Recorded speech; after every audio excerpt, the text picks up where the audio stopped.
at 3 o'clock in the morning. You got to have a right to defend yourself and your family. Anybody to tell you don't have a right to defend yourself and your family is your sworn enemy. Right. That's just the way it is. They telling you they enemy by telling you you can't defend your family. The right to bear arms is called an inalienable right. That means that they're not supposed to abridge. Abridge means put rules and restrictions on it. Right. The only thing they can govern is for what they call the imbecile, the mentally unfit. Right. So if you haven't been to a psychiatrist to determine that you're the type of character that's insane enough not to shouldn't have a firearm, that's an individual by individual cases, but they can't blanket ban guns. Right. They're not even supposed to make you register your gun. That's called an abridgment of a right. Go ahead. That's an addendum to your right. That's saying you got the right as long as you follow my rules. That's not a right. That's a privilege. If you attach anything to a right, it's no longer a right, it's a privilege. Registration is an attachment to the right. Right. If you go talk to them good old boys, you will find out that they got just as much guns as the U.S. military, but you didn't know it. Damn sure do. Right? We just started collecting guns in the dope era. Right. Right? But we ain't got the type of guns that them good old boys been collecting the whole time they been here. They still got Gatling guns in barns out in middle America. Yeah. With full chain clips. And they know how to make their own bullets. So all they do is save the shells when they go practice shooting and remake them. Yeah. Yeah. Restring they belt clips. Man, they got guns from the wars that they was buying when they was coming back from overseas. Yep. Some of them was mailing foreign firearms, mid-range firearms back during all of the wars. They stopped them in, I think the Gulf War was the first war. They wasn't allowed to send their enemy guns back as a collector's item. Mm-hmm. Right? I'm talking about the first Gulf War in 91. Yeah. Because they found out that a lot of soldiers from our community had learned the rules to owning guns and started becoming collectors. When you a collector, they can't tell you how many guns you can collect. Especially when you register. Right? So the collector got wise and he knew that it was guns that was made after a certain year. They don't have serial numbers, so you don't have to register the ones made before that year, right? And you classify them as an antique. Yeah. Some of them, you have to put a plug in the barrel. That means that it's non-fireable. And then you could classify it as a replica. But if war kick off, you could pull the plug out the barrel, put a couple of springs in it, and make it fully operational for combat. Go ahead. Right? The bikers know what I'm talking about. The truckers know what I'm talking about. Yeah. Right? And they understand the need to be able to defend themselves on the open road. And they got a right to defend themselves on the open road, just like you got the right to defend yourself in your domicile. Right. Right? As soon as they try to usurp a right, they turn it into a privilege. You can't turn a right into a privilege. That's an abridgment of a right prohibited in the Constitution. The contract they wrote. The only reason why we had to have it in writing, because that motherfuckers won't follow the rules if you don't write them down. And then if you write them down, they're going to try to come up with addendums to the rule where they can change it at their whim. And if you go for it, turnabout fair play. Yeah, they call it an act. It ain't no law, it's an act now. Yeah, that's because they don't mean it. They just playing. They masquerading and playing the part. They not the actual people. They just the people playing the part of the people. Go ahead. Puppets. Marionette show. Right? And they protect themselves with angry sheep. Right. Hey, we about at the hour mark, Raw. Hold on, let me share this. Well, I got 15% left on my phone. Yeah, okay, all right. We got a couple more minutes there. Hey, we'll take some questions from the crowd. Hey, y'all, if you got any questions for Chief Rod, drop it in the chat. Drop it in the chat. It's a lot going on the land right now. Like I say, I think that it looked like the tables are turning to where the stuff that was happening to us is now happening to them. Or the bad guys, you know. All you got to do is keep watching. Get your popcorn. Don't participate in the shenanigans. Stay out them people way. The National Guard coming because Trump already announced it. Now remember, Elder, I told y'all that when they get ready to get rid of the police, what they had to do to secure the community. Bringing the guards. Yep. And they got to do it where? In the high crime districts, right? Right. Because Chicago. Yep. right. So when they talk about bringing the National Guard to the black community, it's actually a good thing for us, but it's a bad thing for people like illegal policing. Go ahead. Right? Because they can't take the police away because we conditioned to have them there without replacing them with somebody that's more cordial to us. And like I told y'all, the National Guard them and already trained to treat everybody like they family. Right. So the National Guard training is not foreign combat. It's can I help my neighbor training. You're not there. You're not there to shoot a nigga in the back because he was running down the street. That's not your job. Is your job is when you see that old lady with them too many bags to carry across the street, you go help her. Right. Right. When you see that man going upside that lady head, you go help her. Right. Right. And because we conditioned to police and police calling, the dispatch is going to have to switch over to the National Guard because they're going to be having to send National Guard in because it ain't going to be no goddamn police. Go ahead. Right now, in the district communities or what we call rural areas, that's the sheriff can handle that. They have the sheriff's department in place that's capable of handling all of the counties. Okay. And the sheriff has the electoral right to deputize as many deputies as he needs to fulfill the function. All of the ones that want to stay in law enforcement need to go sign up with the sheriff and get the fuck off the police force before hell come down on their head. Go ahead. You know, that's the only way that you're gonna be able to remain in law enforcement and stay on the land. You're not gonna be able to be police and remain on the land because they're a foreign agency with foreign interests. They don't have our interests. They not here to serve and protect us. Because they ain't never showed us no protective services over here except for CPS, and they can only come in to break families up and traffic children.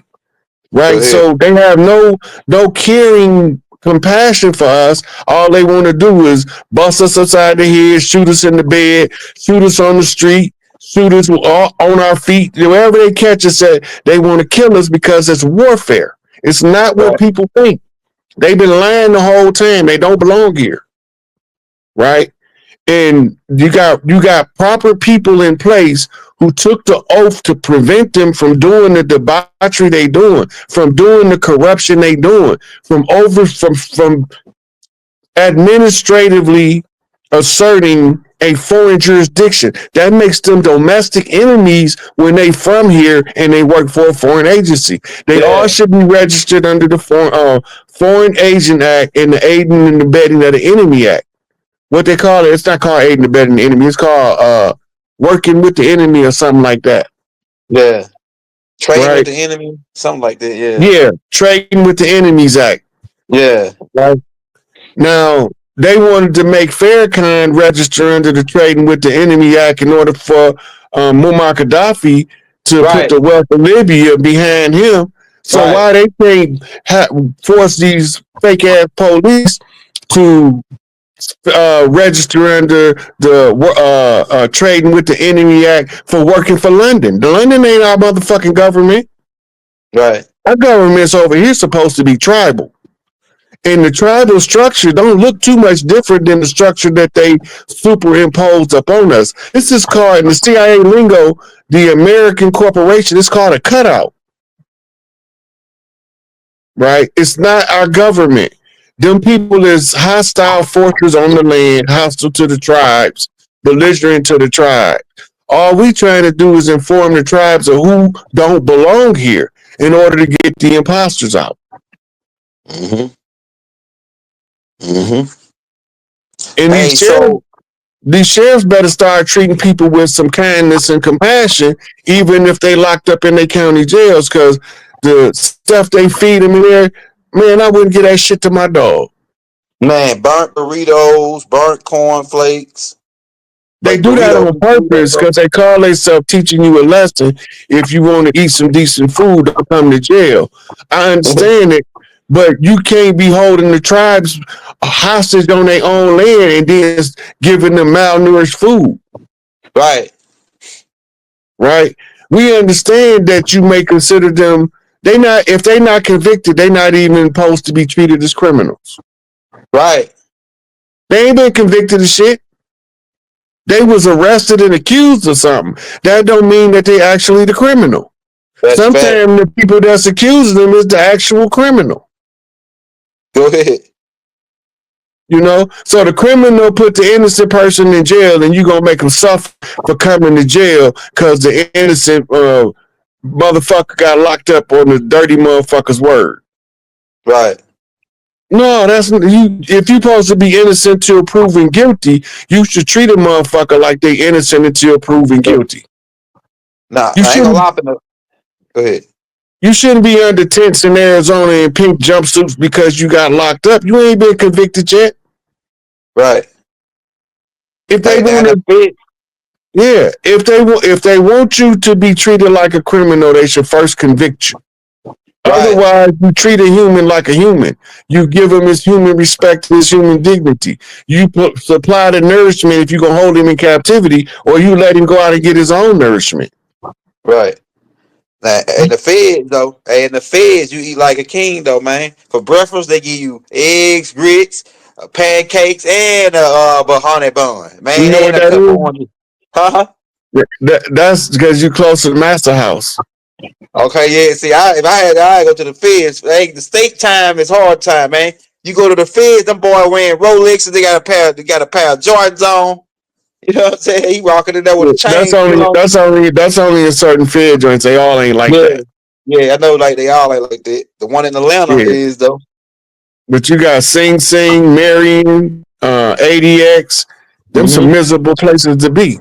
Yeah, ADX. Yeah, hell yeah. Those spots right there. You damn sure right. And look, they say we weak. You can't be weak and endure what Larry Hoover endured. You can't be Man, weak. You can't be weak. You can't be weak and go through what Angel Bay been going through. You can't be weak when you're going through what Malachi York going through. right. You can't be weak and go through what H. Rap Brown going through. I can always book his Muslim name, so I called him H. Rap Brown for the purpose of clarity. But you can't be weak and go through what Mumia went through. All right. They said our people are weak. You can't be weak and go through what Asada Shakur went That's through, fact. That's facts. right? You can't be weak and go through what John Africa and his family went through. And they still here after being bombed, imprisoned, murdered by the government, by the police. Damn. But the police ain't supposed to be our enemy though. Right? They set us up. They fabricate cases like they did on Geronimo Pratt and Dick Tookie in order to give us the death penalty or lock us up for life. And few of us have a Johnny Cochran that's a Right. bulldog on the case. Right. Most of the ones see the case, they want the case because they want the prestige, but they don't want to do the work required to break you free. Right. So they'll come on the whole press conferences and talk about everything they're going to do to help just to get their name recognition, Yeah. but they don't end up helping in the end, but they end up getting a lot of referrals for a lot of cases to people that believe they can actually help them, and all they doing is bait and Take switch, some money. bait and Take switch. some money. Yep, it's all for the money. Sooner or later, though, we're going to have to snap out of the slumber. Because Right. when enough of us see it, look, the change is gonna be so sweet when enough of us is when we truly hit critical mass, because we apparently ain't hit critical mass, but we getting close. Getting When we close. hit critical mass, the shit gonna switch so smooth. It's gonna go from one day looking chaotic to the next day like, bam, everybody Gucci now. Yeah. Don't nobody gotta fight for a right to exist anymore. But we still gotta go through process. And a lot of people become impatient because process, depending on how big the change, sometimes take longer than we want it to. Right. But the process still process, and it just ain't moving as fast as we want it to. I call it the slow falling building, because the people at the distance watching it fall, it look real slow. But that one trying to get from under it, he realized how fast that motherfucker falling while he trying to escape. Right. But That's the right. people that's at a distance saying, run, fool, run. And they see him, he chucking up, he running faster than Carl Lewis and the Olympics. But guess what? He can't outrun that falling building. Go ahead. It's falling too fast. Go ahead. The fall at the rate of the fall is faster than he can accelerate on his 2 feet. But to the people at a distance, by the building being so big, it looked like it's falling really slow. Right. And those the police, they got cause my cousin, he a cop, right? And I talked to him, what I know, right? But it seemed like to me he indoctrinated under some kind of program. They programmed to just intimidate them, speak loud, say police, get on the ground. They got to be all belligerent and just. They teach you the cops to be belligerent, and they teach the cops to be intimidating. They teach them to be what they are. You know what I'm saying? They don't train them to be nice, and they train them for like warfare, pretty much. Intimidation tactics, Yeah. threats and coercion. Mm-hmm. Right? Look, Mm-hmm. I ain't no Nature Boy fan, but the girl just come out with a video talking about how they set him up with the rape case. They always, when they don't have nothing to get you on, they always use some kind of sexual shit. Right. Because the allegation is more important than the actual event itself. Go ahead. Yeah, the allegation is the key and critical evidence of a rape. Right? So they can convince you that somebody a cult leader and you ain't had no choice, and originally you was all in. Now you got buyer's regret because you've been questioned by the police. Right. Dang, that's so true, bro. That's so true. Yeah. I got 5%, Elder. All Maybe right, man. one more question, and then we let it go. We'll take one more question from the crowd. Y'all drop it in the chat. You want to show Rod some love? We got his cash app dropped in the chat, y'all. Well, hey, give me a good one. It says in the building. What's your perspective? I don't see what he asking though. It says, what's your perspective? It's a IUIC in the building. I don't know what that means. Yeah. It says it's Big Mama Empress. She's not physically here with us anymore. Empress Right. Verdiasi. She died destitute in a nursing home in California, which is a damn shame. I think her daughter, Wendy Washington, they got passed to her. But there's more than one empress on the land. Empress Wendy is the empress, standing empress of the Washita. Wendy Washington, which is her daughter. Yeah. So we have a Big Mama ranking system by blood right heirs. And the only person that had the same birthright capability of reclaiming the allodial title was Empress Redbird. Otherwise, we would have had to find the next heir. So first, the red house, Empress Verdiasi was under the red house. Okay, the distinction between who would be Inky's fleet of crafts and who would be Enlil's fleet of craft. Kind of like the dirty Moors, you know what I'm saying, the black mobility versus, the ones who are the righteous Moors. Inky is the commander of the Nibiru fleet now. And he is the next in line to hold Anu's seat. Anu is going to be promoted to the position of chairman of the Galactic Council. So Enlil is exiled. So the only thing left is to finish the process.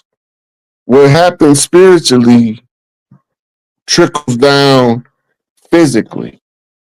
When I talk about Enki and Enlil, I'm really just talking about frequencies of energy that deals with understanding how structure work in conflict.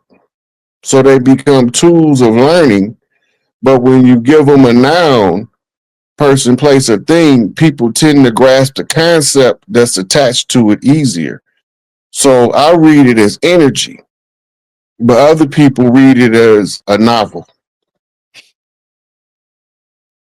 Got you. And that makes sense, because shout out to Arisha Stone. I had a dope conversation with him the other day too, man. We was talking about this today, actually, off air, but we were talking about how the significance of knowing, like, about what's a good being or a good person, a good energy and entity versus what's a bad. Because I think a lot of times, especially now, a lot of us, especially us, because we've been through so much pain and trauma, you know, with racism and the we lost trust in each other more than we did in other people. There you go. And that's where I wanted to tap into about how the significance of energy and frequency is, because it's not a skin thing now. Not at this point. It's way beyond that. Now it is strictly, you know, primarily a energetic frequency thing, especially when you talk about mama getting rid of the parasites and having her cycle and flushing all that foolishness out of here. So with that, how does that correlate to where we are in regards to how we're living our experience, like in regards to like the karmic, you know, attributes that come back and forth with what we do in regards to karma, our habits, whether we drinking and smoking and fucking all the time and not, you know what I'm saying, working on elevating our frequency. How does that tie into? Think about this. If you got anything you do, you're supposed to do. If you God, somebody can't tell you God and put restrictions on your God expression. Just because a person may have a vice, don't make him any less of a God. And just because a person is homeless, sleeping on Skid Row or under the subway, that don't make them any less God. They just pauper gods. And the pauper guys is the one that no longer want to play in the shenanigans of the charade because they see through the cracks in the game and they know what's going on, but everybody think they crazy. So rather